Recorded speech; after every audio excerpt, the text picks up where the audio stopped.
right, man. Come on, let's go. That's the last of the wood, Gray. We can shove off as soon as I get to the pilot house. Well, then hop to it, boy. We got 72 hours. Natchez, then New Orleans, and a cinch New Orleans won't come to us. Stand by aft lines! Oh, Captain, wait. I'm coming to Natchez with you. You better step lively then, miss. Come on. We're behind schedule now. All right, Ben, give her a blast.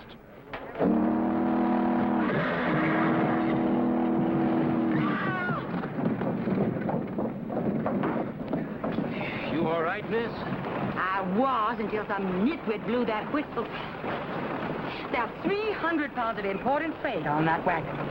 I'll have to ask you to send someone after me. Oh, I'm sorry, miss. Much as I'd like to oblige, we'll be pulling out of here in 1 minute. Not without me, you're not. Unless you want to throw me off this gangplank. It won't take much to tempt me, miss. You better be careful, Captain. If you expect to be doing business with some real Southern gentlemen. Why, that's blackmail. You call it what you like, Captain. But you go catch my team, or you just may not sail at all.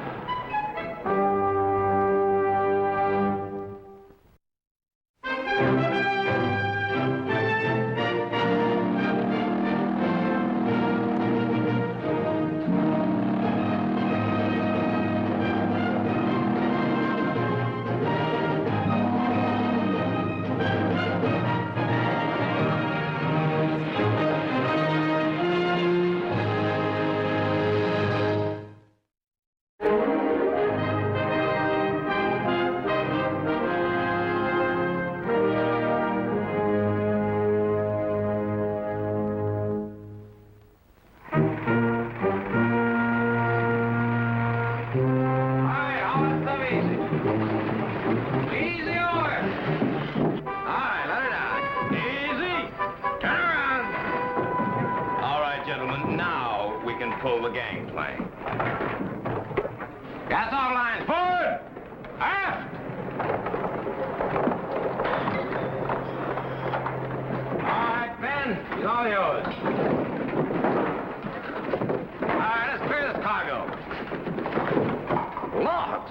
Miss Jenkins, is this your idea of a joke, delaying us an hour for a bunch of logs? Captain, if you'd take a closer look, you'd notice that those weren't mere logs. Those are beehives. Bees? On my boat? What are you trying to do, create a panic? Oh, the bees remain quite dormant, as long as they're handled correctly. Well, they'd better be, or they'll go over the side. Holding up 50 people and 100 tons of cargo, just because you've got a sweet tooth.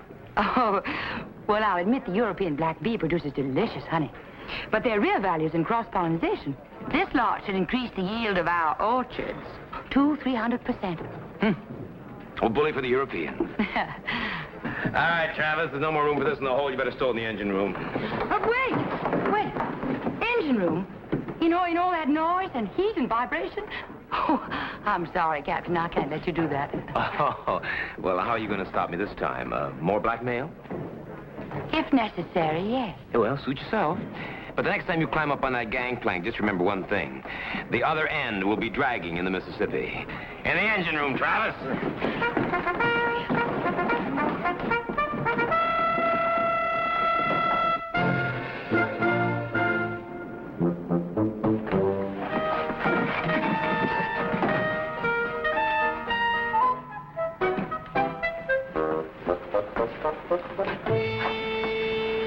Oh, mate? Yes, ma'am. I wonder if you could help me. Oh, yes, ma'am. I seem to have plenty of room in my cabin. Do you suppose you could arrange to have my beehives brought up here? Oh, well, I don't know, ma'am. I'm afraid you'll have to ask the captain. Oh, I see. Well, thanks anyway. And that's what really burns me up.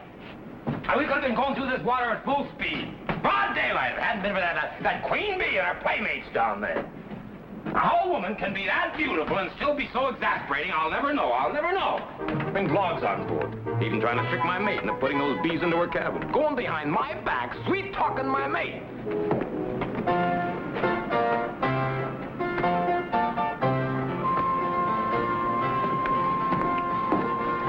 Evening, Miss McCabe. Evening. Well, it's kind of chilly to be sleeping out here on deck. Might even rain before morning. It'd have to rain greenbacks before I could afford a cabin. You know, I think I could find quarters for you if you're not too fussy. Captain, on a night like this, you'd be surprised how many little, inconveniences I'd be willing to overlook.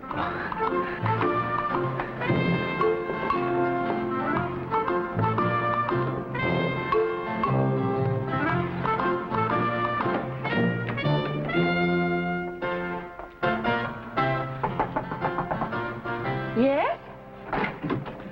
Good evening. Captain. Well, just checking up. It's part of my job to see that all the passengers are satisfied with their accommodations. Oh, these will do very nicely. Thank you. In fact, I've been thinking, that is, I certainly don't need all this space for myself.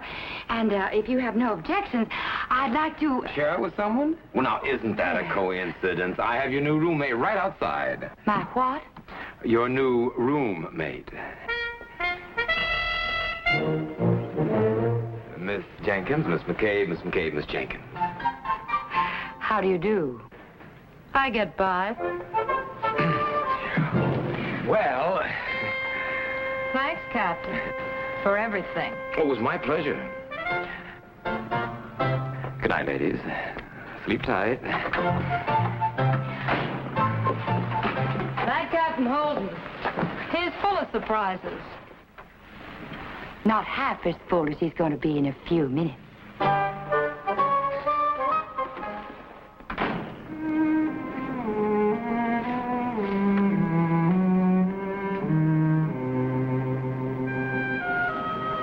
What's the matter, Captain? Afraid of the dark? You look like you'd seen a ghost. Or should I say, a witch? Suppose you tell me. Well, actually, I'm a lot like you. We're both blunt, headstrong, and stubborn. And neither one of us is afraid to go after what he wants. Too bad it's not the same thing. Oh, well, that still doesn't mean we have to fight like alley cats. I mean, if we gave ourselves a chance, we might even become close friends. How close?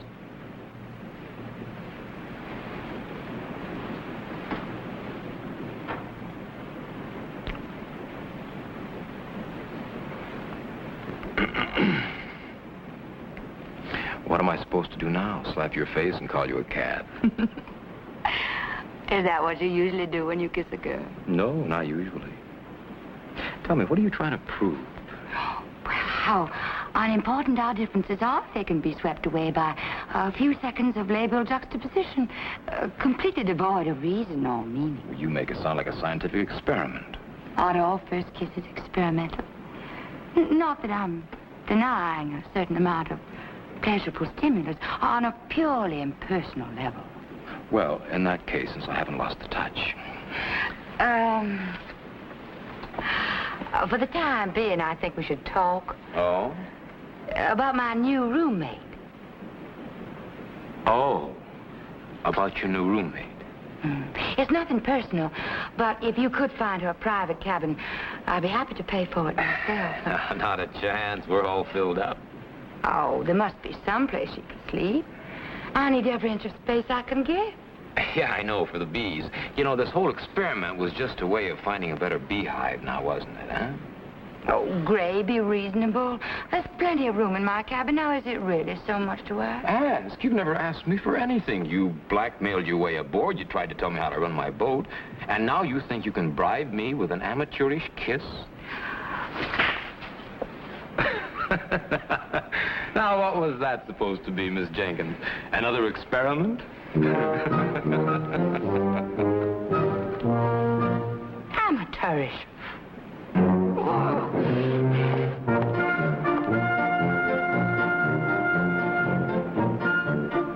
That was Benson's point. Carney, what's going on down there? We still got 10 miles to make up. I've had her wide open for the past 3 hours. What do you expect from boilers as old as these? More steam. Lash down the safety valve. All right, but I'm warning you. If the whole shebang blows up in me face, it's your funeral.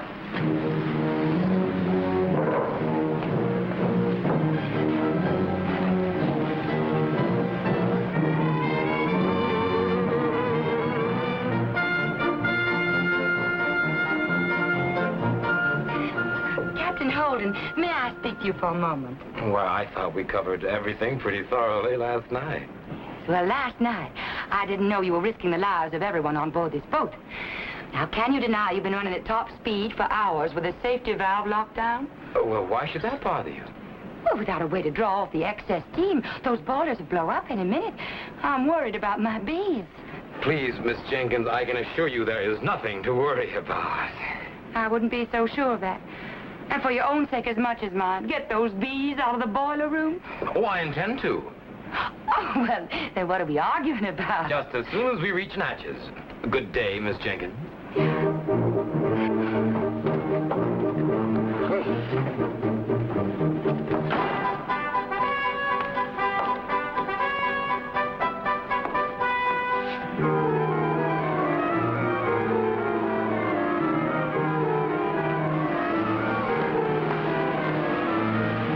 Boys, I think she's had about all she can take. I'm for cutting her loose. Here's your right.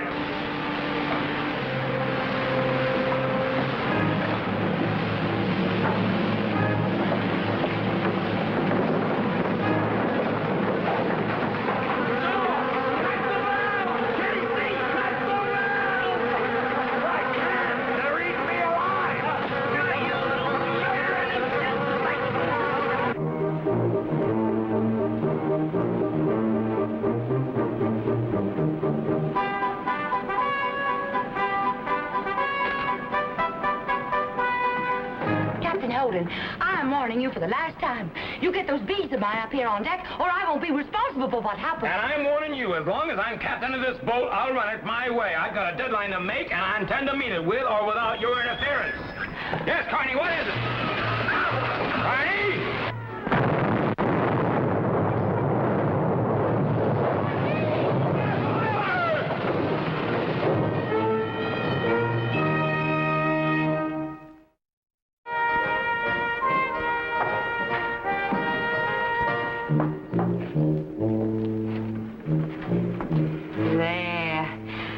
Very neat, but it'd take the pain out of those bee stings. Thank you, ma'am. The ones that got me must have been half rattlesnake. Well, it could have been worse. At least we made Natchez, and nobody got hurt in the explosion. Oh, here, let me help you. Don't you think you've helped enough already? Have you any idea how much it's going to cost to have this cargo transshipped to New Orleans at my expense? Oh, not to mention, of course, the towing charges and the boiler repairs, all because of your infernal bees. And whose brilliant idea was it to keep them in the midst of all that noise and heat? I tried to warn you, but oh, no. Your male ego wouldn't allow you to accept advice from a mere woman. All right, I was wrong. I admit it. I apologize. All right? Now, would you do me just one last favor before you leave? Why, yes, of course. What? Stay out of my life before you make a bigger wreck out of me than you made out of the Enterprise. Well.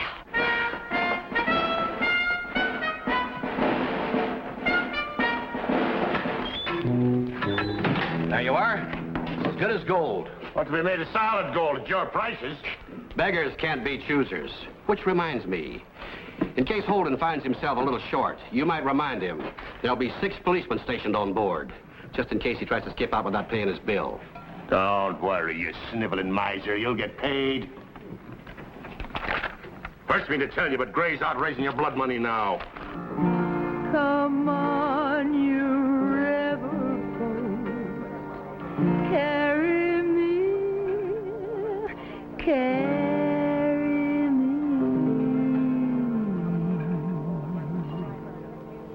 home.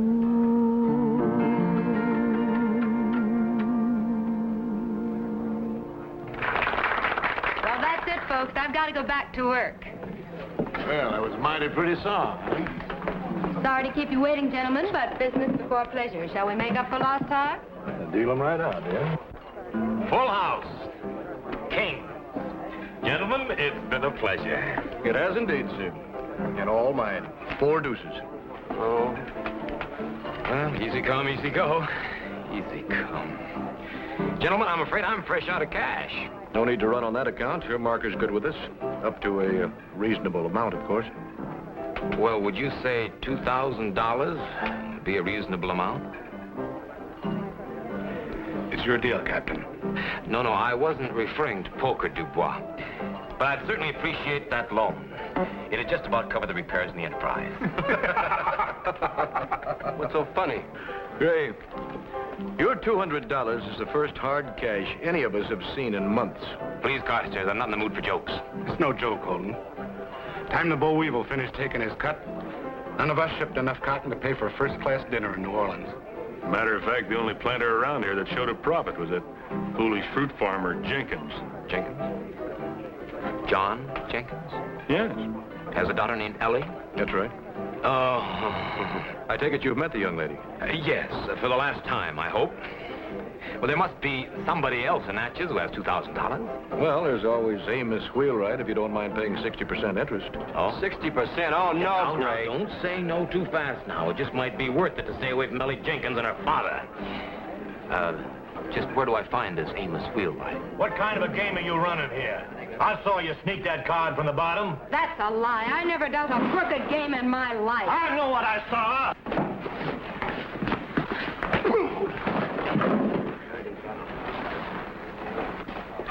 All right.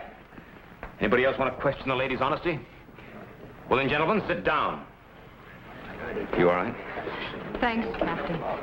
For a minute, I don't know whether you know it or not, Gray, but you've just saved yourself 60% interest on $2,000. What do you mean? You mean that's... Amos Wheelwright, the man who was going to keep you away from Jenkins and his daughter.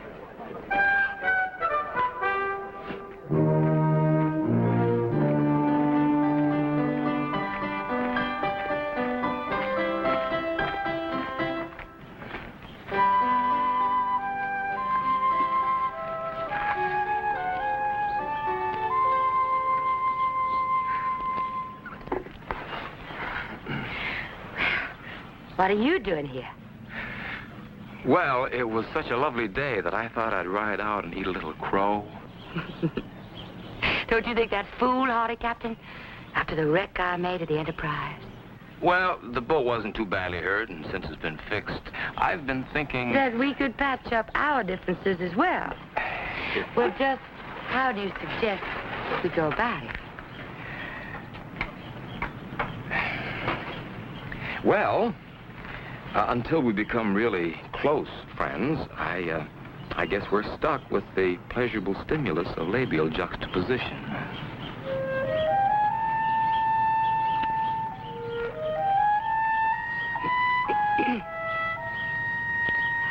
That was on a purely impersonal level. Oh, sorry. Well, give me a little time and I'll get the hang of it. Ellie! Daddy! Have you gone stark raving mad? Can't I turn my back on you for 1 minute without you forgetting everything I ever taught you? Daddy, please. Is this another of your modern notions? Grafting a flowering quince to a crabapple tree when you have a dozen variety of pear to choose from? Now, I ask you, young man, is there one iota of sense in that? Well, frankly, sir, I'm partial to wild cherry. Father, this is Captain Holden of the Enterprise. He really didn't come to talk about these experiments. Yes, I gathered that you both had your minds on a different type of scientific investigation. Well, I know what you must be thinking, sir, but you're wrong. I'm very interested in your experiments. Oh, now, really, Gray. Daddy knows I'm quite capable of taking care of myself. You don't have to pretend to him. But I'm not pretending. See, I want to talk about that fruit, sir. That's why I came. What? But I thought... You mean... Of all the low, contemptible things... No, Ellie, it's not as bad as it sounds. Now, if you'll just hear me out... There is nothing you could say that would have the remotest interest to me or my father. Would you let me decide that, young lady? Daddy. If you would care to go into the greenhouse with me, sir, we will not be disturbed. No, after you, sir. You will excuse us?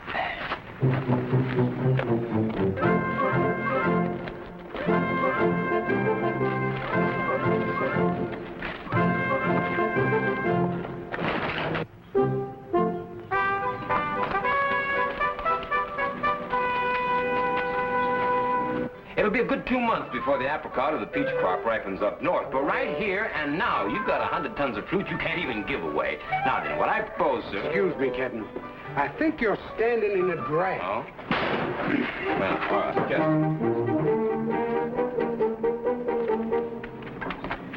I realize, sir, that nothing like this has ever been tried before, but I imagine a great many people thought that you were foolish when you started grafting your trees. Oh, they still do. Out of sheer ignorance, understand. You've no idea how often I've wanted to wipe the smirk off their faces.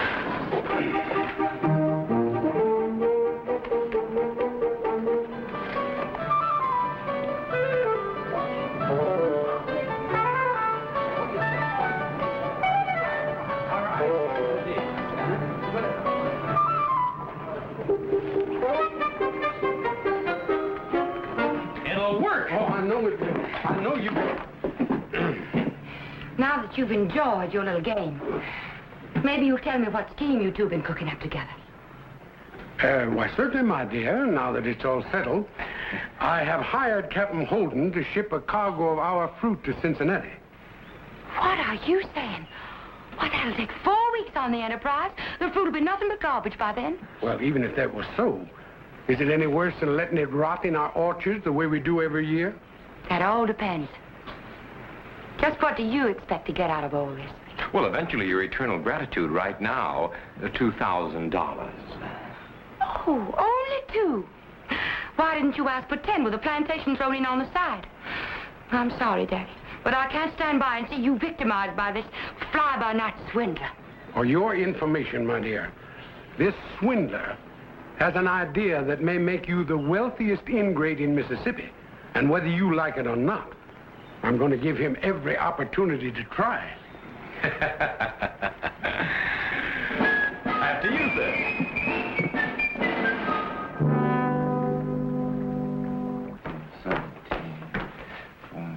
You've had a busy day, haven't you, Captain? Good evening. Well, you're early. I didn't expect you or your cargo till tomorrow morning. I couldn't wait to congratulate you. Oh? In 6 hours, you not only paid your repair bill and arranged for a cargo, but you've also managed to push my father to the brink of bankruptcy. You know, I suppose I should be used to it by this time, but you still don't make one iota of sense. You weren't satisfied to fill his head with impossible dreams of fabulous profits. You had to convince him that this silly scheme of yours was his golden opportunity to turn the tables on everyone who's been ridiculing him for years. Well, what if I did? It's the truth.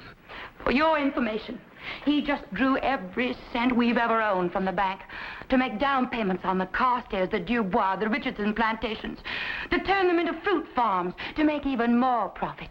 Oh, no, you can't be serious. No. With the cotton crop so poor, they were just delighted to have him have their properties at 10 cents on the dollar. Well, if that's the case, then what are you so upset about? Because it was a trick. Now he's got to pay back the whole amount in 60 days or forfeit the deposit. And all because you needed a boiler for this scow. Now, just a minute. You think that I cooked up this whole scheme just as an idea to get myself off the hook? All I know is you needed $2,000, and now you've got it. I've also got a cargo for Cincinnati. You can rant and rave every mile of the way there for all I care, because whether you think it or not, I'm going to get it there on time. I hope so, Captain. But I'd be a lot more confident if you hadn't said the same thing last time. No. Right before the boiler blew up.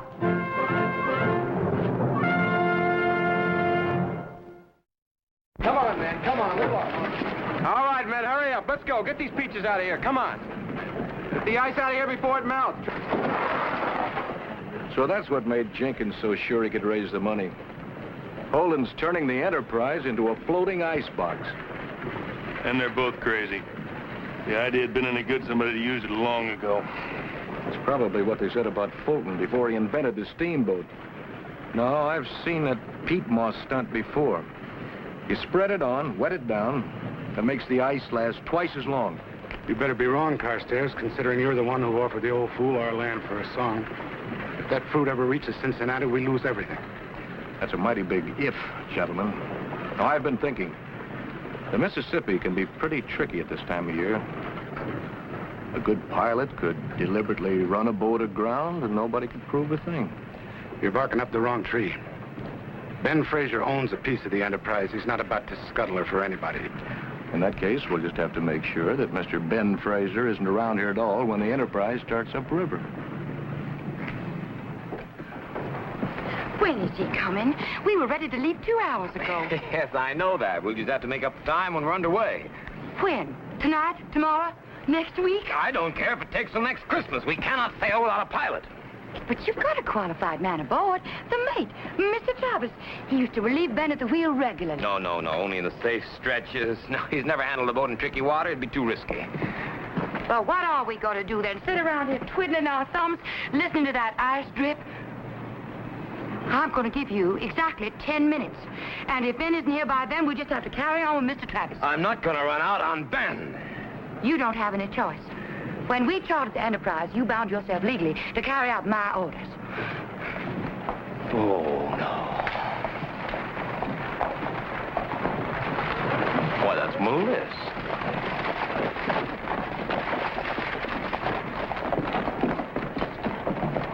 Melissa. Ben's been sandbagged. Sandbagged? By who? Dubois, but Carstairs and Richardson are in on it, too.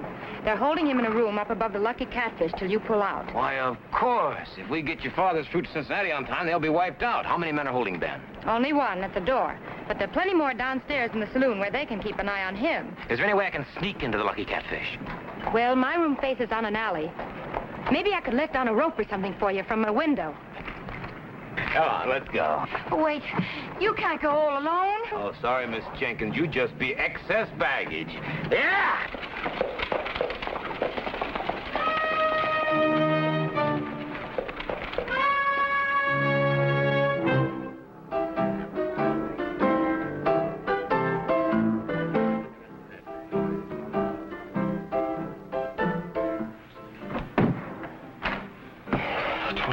Across an open balcony before I even jump the guy. If anybody looks up, we're in trouble. Wait till I'm through with my number. If I haven't got Morgan and everybody else in this dive bug-eyed by then, I'm in the wrong business.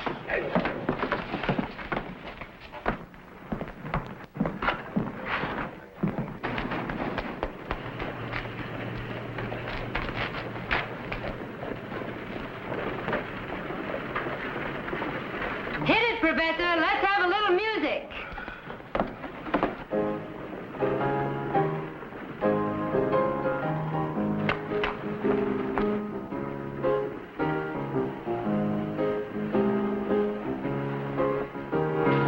Walking by the river with me, walking by the river, oh gee, walking by the river can be fun if you do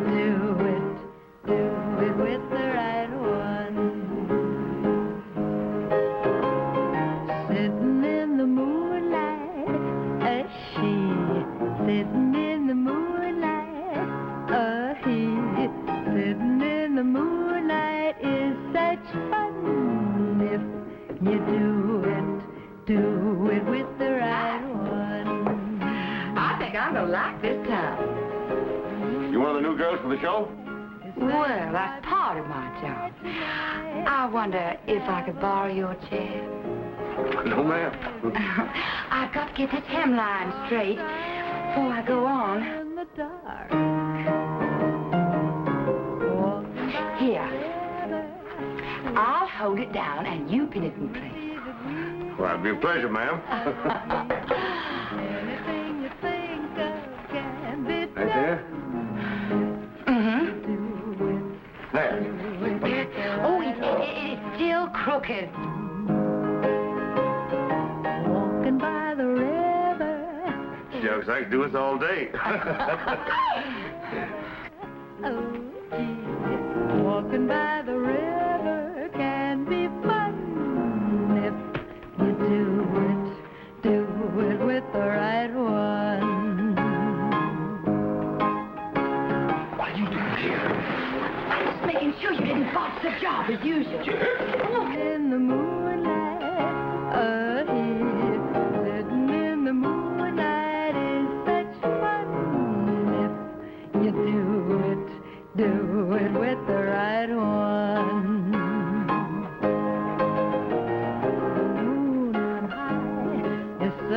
Why be shy tonight, the night to have a lark? Why be shy?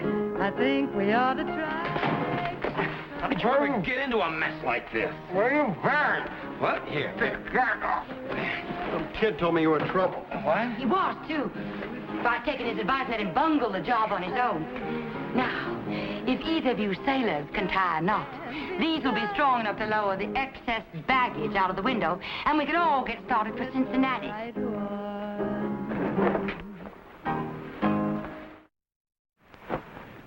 The oldest trick in the book, and you fell for it. How'd I know it was the Jenkins girl? I never saw her before in my life, which is more than any of you could say. And she had to pass right under your noses to get here. All right, so she fooled all of us. Arguing about it isn't going to stop the enterprise. That chance we have of that, we can never catch up with him. Then suppose we let him catch up with us. What do you mean? He isn't going to go very far without refueling. Jethro's Point.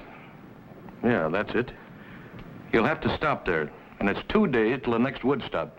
Jethro's Point is 200 miles away. Only for Holden. He'll have to follow every twist and turn of the river. But we can cut across country, pick up fresh horses along the way, and cut our travel time by a third. And if we do beat him there, then what? Suppose you let me handle that. But I can promise you one thing. Before we're finished with Holden, he'll be through on this river for keeps.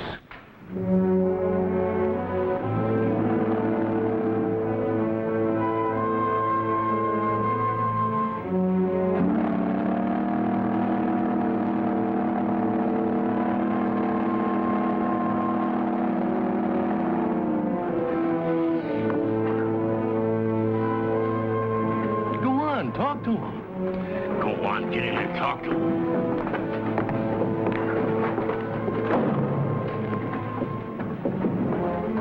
That's kind of close, wasn't it, Skipper? I never have seen so much junk floating down the channel. Must have had a humdinger of a blow-up river, huh? It's normal this time of year. This fog ain't helping much either. You know, one of those logs could ram a hole right through our bottom before we even spotted it. Look, if you ask me, we're foolish to take a chance like this, and we could just as easily lay over till tomorrow. Well, then why don't we... Oh, isn't it about time that you relieved Ben at the wheel? Yes, sir. Just forget I said anything. Any luck? It's like beating my head against a brick wall. He acts like he's deliberately trying to wreck the boat. One more like that, and there won't be any boat left to wreck. All right, you beavers, come on.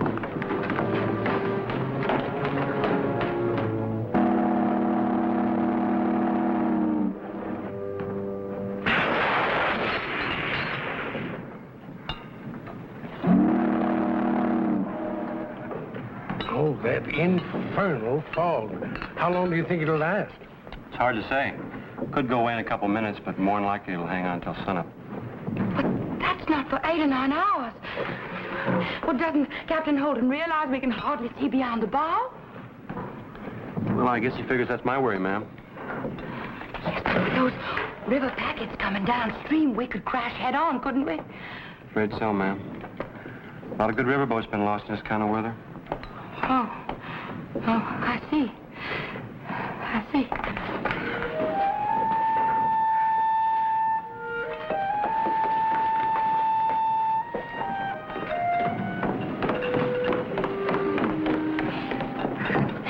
I thought you might like this since you missed dinner. Well, thank you very much. You shouldn't have bothered. Oh, it was no bother, really. Are you trembling? Oh, no. Are you nervous? Oh, no, I'm just a little chilly. All right. I am on edge. But can you blame me? I mean, with those logs or trees or whatever they are crashing into the hollow all night? What if one of them ever hit us squarely? Well, offhand, I'd say that every catfish between here and Natchez would be breakfasting off of fresh fruit.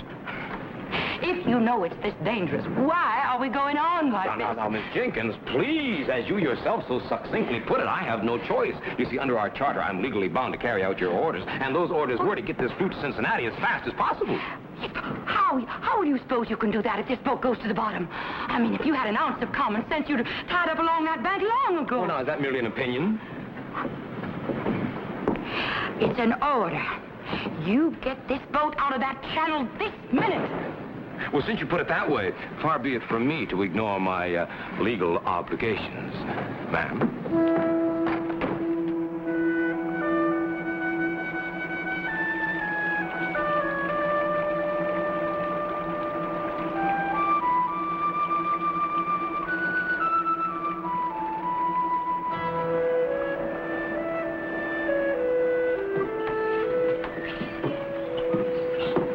Morning, ma'am. Captain Holden, I want to talk to you. Well, good morning, Miss Jenkins. I trust you slept well. Never mind that. When did the fog lift? Fog? Oh, about half an hour ago, right after sunrise. Excuse me. Half an hour? Well, why aren't we moving? Oh, well, you told me to tie up. Well, that was last night. I mean, I Well, didn't... now, orders are orders. Now, according to my legal obligations, If you say anything more about legal obligations, I'll scream. Now, will you stop wasting time and get this boat underway, or shall I do it for Now, you? Miss Jenkins, please, let's at least try to preserve the fiction that I'm still master of the enterprise. Clarence! Untie the lines, please. Yes, Captain. All right, you men, untie the lines. Get off those aft lines and somebody stand by on the forward lines. Move, up and down. She's all yours, Ben, as soon as she starts rolling. Okay, Captain. Half speed ahead, Carney. Aye, sir. Half speed.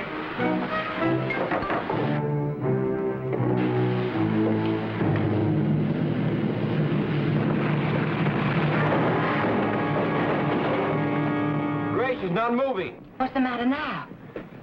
What's the matter now, Carney?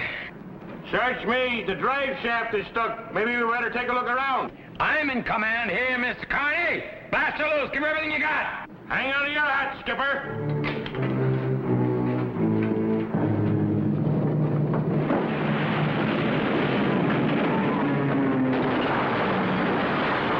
What was that?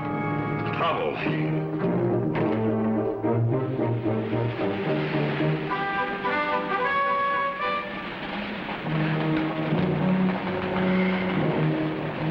The drive shaft is broken. It'll take us all morning. Morning to fix it.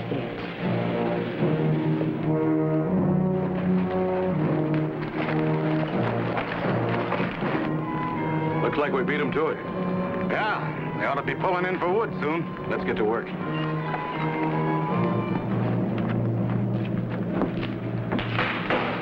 Yes, sir. That's very good, Carney. Very good. That ought to see us all the way to Cincinnati. Yes, sir. We don't have to rip it out first to feed the furnaces. We only got enough wood left for another hour or two. Well, if that's all you're worrying about, forget it. We'll be picking up another load of wood at Jethro's Point in about 30 minutes. Good job.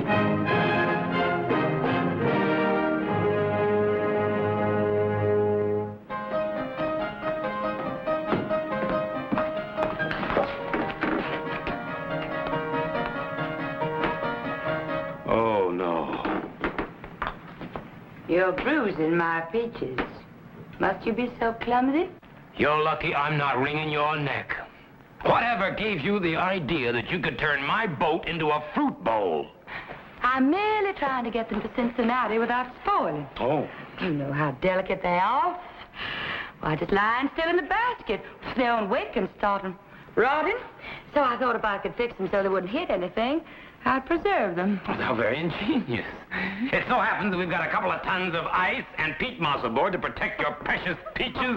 How long do you think that's going to last at the rate you're going? It's been nothing but one ridiculous delay after another ever since we finished loading. 5 hours. 5 hours to repair that drive shaft. That wouldn't have been necessary if you hadn't ordered us to lay over. That's when the paddle wheel got fouled up. Oh, that's not the point. Anybody else would have stopped to see what was causing the trouble, but not the masterful Captain Holden. No. I'm in command here, Mr. Carney. Blast her loose! Of all the overbearing, incompetent bunglers I've ever met. Are you two hotheads still at it? I know you're both stubborn as mules, but couldn't you manage to stay hitched to the same end of the wagon, at least until we got to Cincinnati? I'm sorry, Daddy, but I'm perfectly satisfied the way things stand right now. Well, I am not. Now, Ellie, I've never interfered in your life before, but I'd be a very poor father if I stood by and let you throw it away. I haven't the slightest idea what you're talking about. Well, then you're the only one here who doesn't. Why, it's written all over you. Even a blind man could see you're in love with him. And can I tell you why? Because he is the first man you've met with the brains and backbone to make you toe the mark and like it. I'd like to see him try.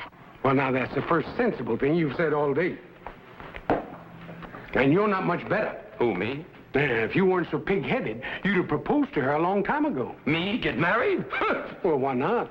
You got to take the plunge someday. Yeah, well, probably so, but not to a pig-headed, stubborn, red-haired... Well, now, just what kind of a woman do you think would be fit for a man like you? Some docile little thing with no mind of her own who just let you walk all over? Yeah, well, that'd be better than somebody who'd try to lead me around with a wedding ring through my nose. Don't flatter yourself. I wouldn't have you on a silver platter. And I wouldn't have you on... Emergency alarm. Captain, there's a big column of smoke rising a couple miles around the next bend. A couple miles around the next bend. That'd put it near Jethro's Point. That's Woodstock.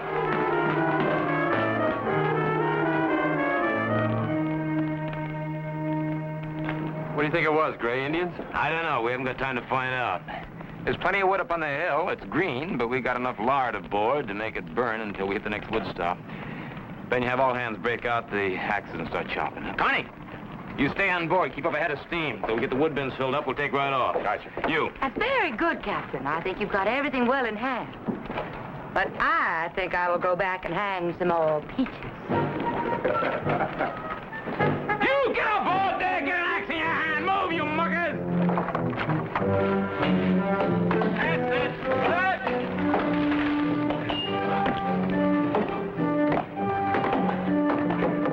Hey, Ben, give me a hand with these things. They're not gonna walk to the boat.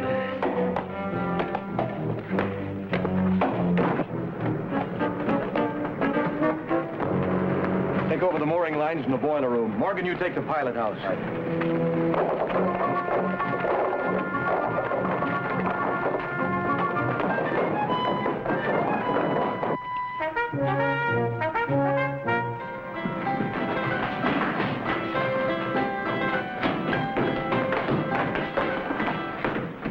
Going somewhere, Miss Jenkins?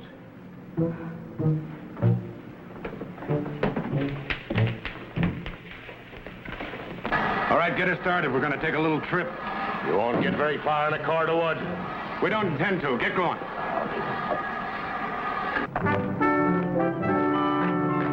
Ben, she's pulling out! We're moving. That's right, Miss Jenkins. Straight towards the nearest sandbar. Dubois, watch out. It's Holden and Fraser. You take the engine room, I'll go topside. Go on.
Time we ever kissed without turning it into a scientific experiment.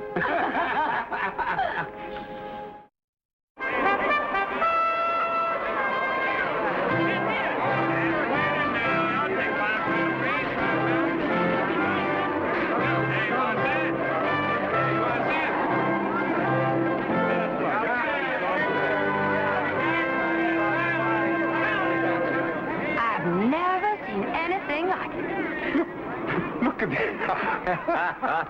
Oh, those produce dealers know they were doing all right. Fresh peaches in weather like this, huh? Oh, they'll make tidy profit despite the $15,000 they're going to pay you. But the important thing is that you proved it could be done.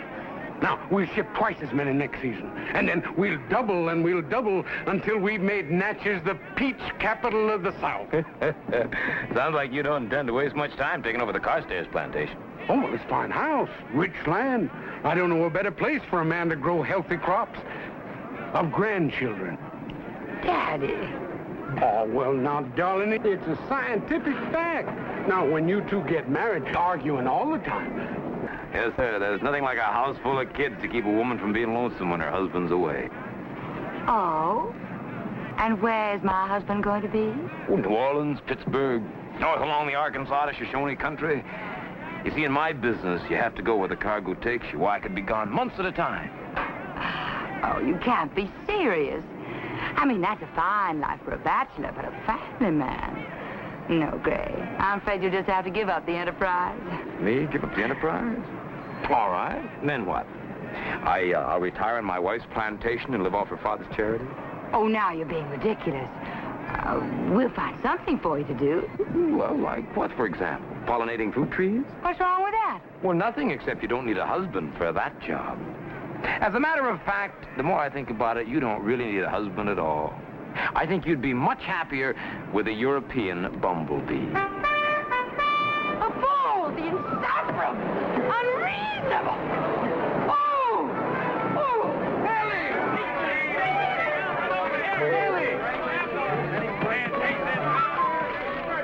Ellie! You got your whole married life to argue in. Won't you wait for the ceremony at least? Ellie! Oh! Gray, don't give up so easily. Oh, I could have had such beautiful grandchildren. Oh, me.